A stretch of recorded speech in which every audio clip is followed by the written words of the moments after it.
Hi అండి, price ప్రాపర్టీస్కి స్వాగతం. మనకి మియాపూర్ శ్రీవాణి నగర్లో 200 స్క్వేర్ యార్డ్లో రేకులతో కన్స్ట్రక్షన్ చేసిన హౌస్ ఒకటి సేల్కి రెడీగా ఉంది. ఈ హౌస్ వివరాల్లోకి వెళ్ళే ముందుగా కొత్తగా మన ఛానల్ చూస్తున్నవారు ఇలాంటి మంచి మంచి వీడియోస్ మరియు డీటెయిల్స్ మీ మొబైల్కి ప్రతిరోజు నోటిఫికేషన్గా రావాలంటే ప్లీజ్ లైక్ అండ్ షేర్, అలాగే సబ్స్క్రైబ్ మన ఛానల్. ఇంకా 1 సెకండ్ కూడా ఆలస్యం చేయకుండా మన హౌస్ అండ్ ప్లాట్ డీటెయిల్స్లోకి త్వరగా వెళ్ళిపోదాం. ఈ హౌస్ వచ్చేసి 1 BHK ఒకటి, 6 సింగిల్ రూమ్స్, అలాగే అటాచ్డ్ వాష్రూమ్స్ ఉంటాయి. ఈ హౌస్ 200 స్క్వేర్ యార్డ్లో కన్స్ట్రక్షన్ చేయడం జరిగింది.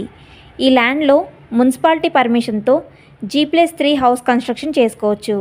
ఆల్ డాక్యుమెంట్స్ క్లియర్ టైటిల్తో ఉన్న ప్రాపర్టీ. 80% బ్యాంక్ లోన్ కూడా వస్తుంది. రిజిస్ట్రేషన్ కూడా అవుతుంది. ఈ house front side 20 feet road ఉంటుంది. Manjeera water, bore water available. ఈ హౌస్కి ల్యాండ్కి కలిపి for square yard cost 72,000 price అయితే ఓనర్ గారు చెప్తున్నారు. Slightly negotiable. మంచి రెంటల్ ఇన్కమ్ ప్రాపర్టీ. ప్రస్తుతం 45K రెంట్ అయితే ఈ హౌస్కి వస్తుంది. మేము చెప్పే లొకేషన్లో ఇన్వెస్ట్మెంట్ పర్పస్ కోసం చూస్తున్నవారు వీడియో డిస్క్రిప్షన్లో ఉన్న ఫోన్ నంబర్ ద్వారా మమ్మల్ని సంప్రదించగలరు. థ్యాంక్స్ ఫర్ వాచింగ్ మన వీడియో.